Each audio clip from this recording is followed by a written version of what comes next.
Good morning, folks. It's Gerard here out in West Texas, greening my portion of it. I will say I'm getting excited about doing the swales. I was working with those yesterday in the dams. That was a lot of fun. I think I uploaded 2 videos. I got one more to do. So today I got the wind turbine back up. Although I should tell you about last night. Last night there was no sleeping, but it doesn't really matter when you're building a homestead, off-grid, whatever, or living in the wild. You don't set your own schedule. The weather sets it, and nature sets it, animals set it, disasters set it. But hopefully you can hear me. The turbine's getting real loud. She's nice and stable though. Slept in the truck last night.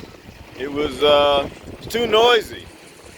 So this is what part of what I'm working on today is I'm gonna get rid of these tarps. Right. So I got tarps in the green. Now this isn't too bad. This is a one of the wind fabrics, and it actually does really well. It's not the best manufactured one. Where did I get that? One of the big box stores. It doesn't tear easily, right?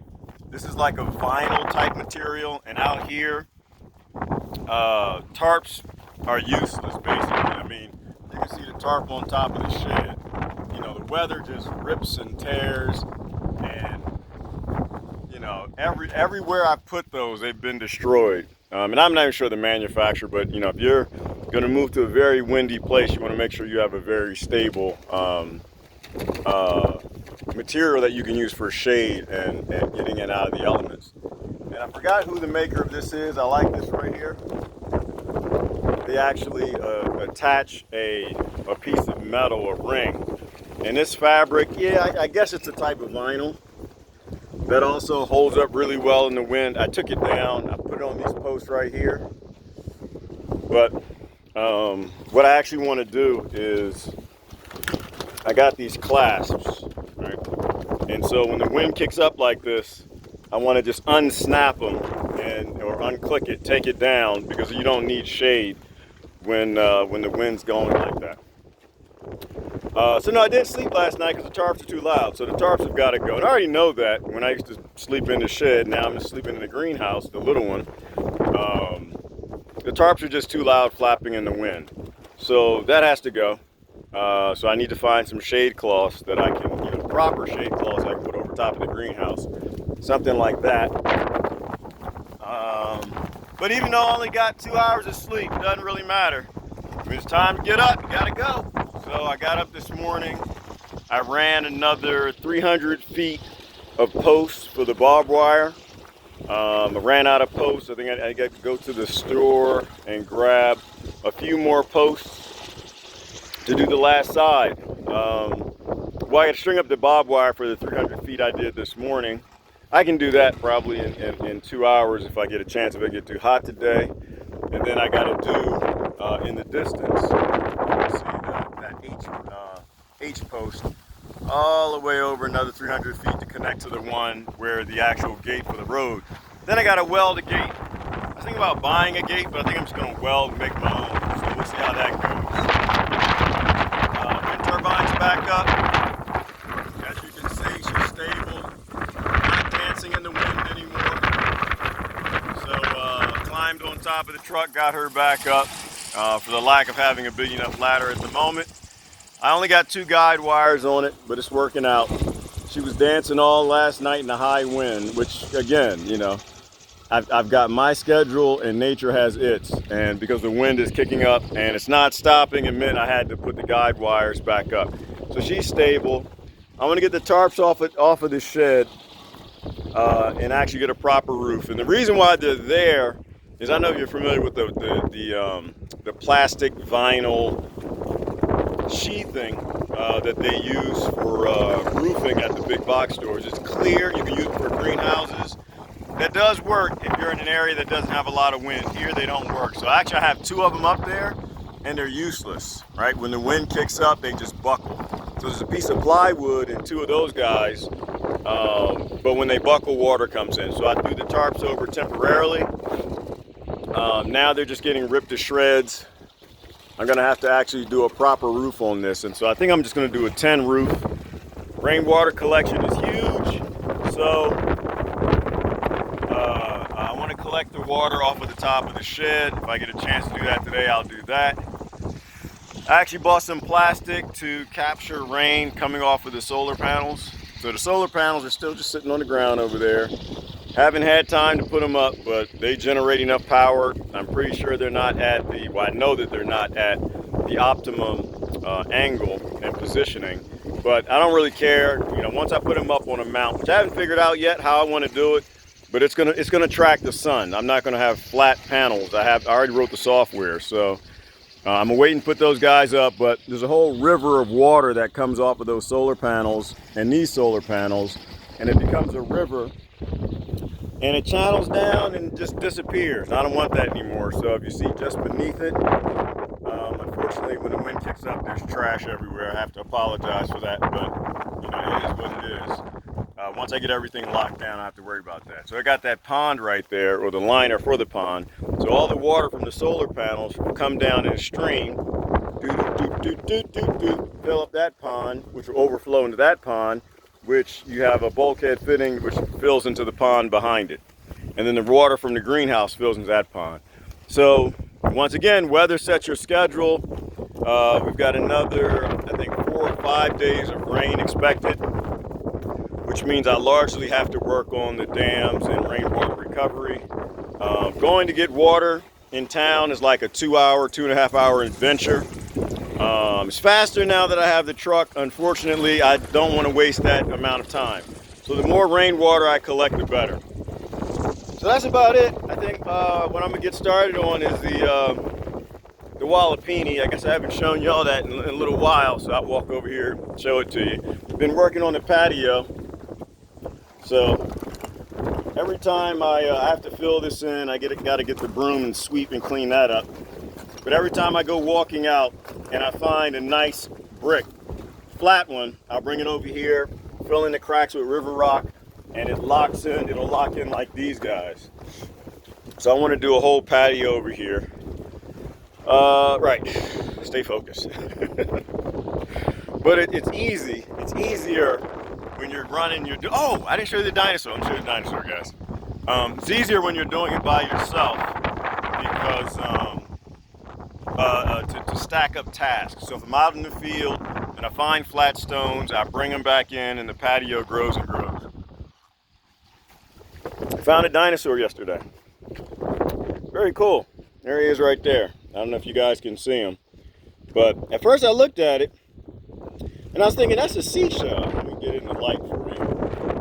I was thinking that's a seashell maybe. But if you look very closely, you can almost see the nostril cavity. You can see where an eye cavity could be. You can see where there could be teeth in a mouth. And I'm like, yeah, but you could have a seashell that kind of looks like that. But when you turn it over, it has the depth. And you can even see right there where the nostril area is, where the nostril area is there and how they connect. And it's about where it broke here, it's about the right size of a dinosaur's head. So that's a little baby dinosaur head, which is very cool. Someone said it could be a snake. Could be a snake. I don't know. But it's fun. It's interesting. Shoot. Try to sell that joker, help pay for the project. All right, I'm gonna show you the Wallapini, then I'm out. Again, Wallapini's earthen greenhouse. The little mini greenhouse I did because I was tired of sleeping in the shed. I had a lot of plants and seedlings to start and bring more back from Pennsylvania, so I had to have a tropical area to put those plants in. This is where the Wallapini. We only got 5 posts up, so there'll be another post roughly in this area. So if you can kind of imagine, it's kind of hard to see. Let me see if I can see what you're looking at. Nope, I can't. All right. So if you see the foundation where the bricks are lining up, the stones, that's going to be the foundation of the cob house. I'm going to try to get sexy with it. Why? Because, let me show you. And this is a natural dip area with these massive boulders that I don't really want to play with too much because the backhoe is not designed to pull those guys up. The house will come up to here, and where it dips down, I'm going to clear all that out with shovel. and put the pond. So this whole area will be a koi pond. The house will come up to maybe a deck or a patio which directly overlooks the koi pond. And in the distance beyond the backhoe is where the Wallapini will stop. So I got to take out another 14 feet, and that's where the kitchen and, you know, garden area, things will go. Everything will be planted, all the walls all around the sides of it. So that's where that is. You know, that's not a priority right now. It's probably, well, yeah, it's a priority 2 or 3. Probably 3. Number 1, I gotta find what kind of birds those birds are. I gotta build some bird houses and birds. But I don't know what kind of birds they are. I don't just want to build a birdhouse so I know what they are. So anyway, I want the birds that eat flies and eat insects and start putting together the gardening, because that's what I'm working on, bigger and bigger garden beds. See, the bird changed they messed up my train of thought. So yeah, that's where it is. These initial garden beds are doing good. I still need to find a good supply of mulch. Most of the plants are making it. I think, in fact, all of them are making it. Now the auto irrigation is on this line of, I don't know what they are. They were just a bunch of old seeds I had. I mean, there's some casters in there. I think there's melon and pumpkin. They're doing great. Banana's doing great. Bougainvillea is doing good. Some of these guys are having a little bit of a struggle. The celosia is doing good. Pepper's doing good. Watermelon actually is doing good because I got the drip line irrigation in there. And somebody's flowering back over here. I don't know who this is. And so now this is the part where it's starting to get fun to me, because I'm actually starting to garden and grow again. That's what I love to do. That's either some sort of a melon or the squash. What is that? The patty pan squash I grew last year. So she's flowering, she's getting ready to. The bees are excited, they're flying all around the plants now. I don't think they've seen leaves in a long time, so they're enjoying it out here. And looks like the tomato is flowering also. So soon there'll be some little tomatoes we get to eat. And by we, I mean me. All right, how you going? Well, I'll show you this bed over here. So over here, there's it's just a mixture of a bunch of stuff. There's avocado in there. There's a couple other weeds and a few other things that are just fine to grow out here. These guys are getting a little punished, but sunflower, lantana, some sort of a succulent I like, broccoli, castor, kale, stevia, sunflower, all on drip irrigation. What is that? That's the ficus.